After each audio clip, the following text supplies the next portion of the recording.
man struggled to grab the ruler. He bit the ruler open with his teeth, then took out a piece of gum and chewed it soft, firmly stuck it to the top of the ruler. Then he extended the ruler into the septic tank. As the phone inside lit up, hope suddenly sparked in his heart. He hurried to try unlocking the phone, but the ruler was too soft. He couldn't control it precisely with just one hand. He failed 3 times in a row to unlock it, which caused the phone to be locked for 1 minute. This made the man feel desperate. Turns out his arm was pierced by a steel bar. If not treated soon, he would eventually die from blood loss. Even worse, in less than an hour. This place was scheduled for demolition. As the chief architect of the project, the man knew once the bomb exploded, not even a trace of him would remain. So the moment that minute passed, he anxiously tried unlocking the phone again. But the more rushed he was, the more mistakes he made. The gum ended up sticking directly onto the phone. The man cursed under his breath, reminding himself to stay calm. There was only one piece of gum left. If he failed again, it would all be over. So this time he was extra cautious. Fortunately, nothing went wrong. The phone successfully unlocked. The man was overjoyed.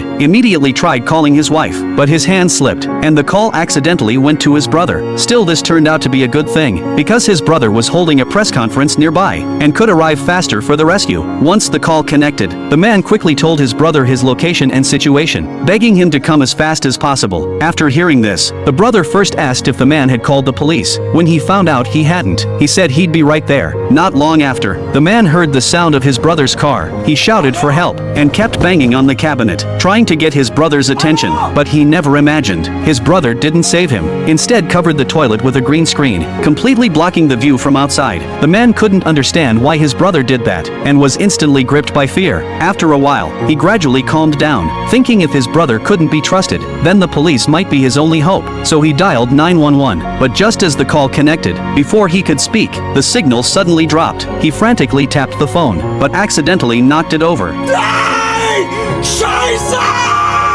The man was completely hopeless. In this situation, he had no idea what to do. With less than 30 minutes until the explosion, he decided to give up struggling, hung his watch beside him, and waited for death. Just then, he suddenly noticed a toolbox jammed by the toilet. He clearly remembered there was a knife inside, so he endured the pain, slowly twisted his body. The steel bar in his arm scraped against bone and flesh. The searing pain nearly knocked him out. Driven by his desire to survive, he kept going, trying hard to stretch his foot under the toilet. Then with a roar, he yanked the toilet off. Who knows how long had passed? The man woke from unconsciousness, quickly tied his arm with a necktie to stop the bleeding for now, then opened the toolbox, found the knife, and tried to grind open the toilet lock. After a few rubs back and forth, he reached out to feel, and found a small notch on the lock. That meant the plan was working, so he increased the grinding speed. Then with a crisp snap, the lock broke open. He pushed the toilet door with his foot, slowly moved the green screen aside, then jammed the ruler into the door gap. Next, he took off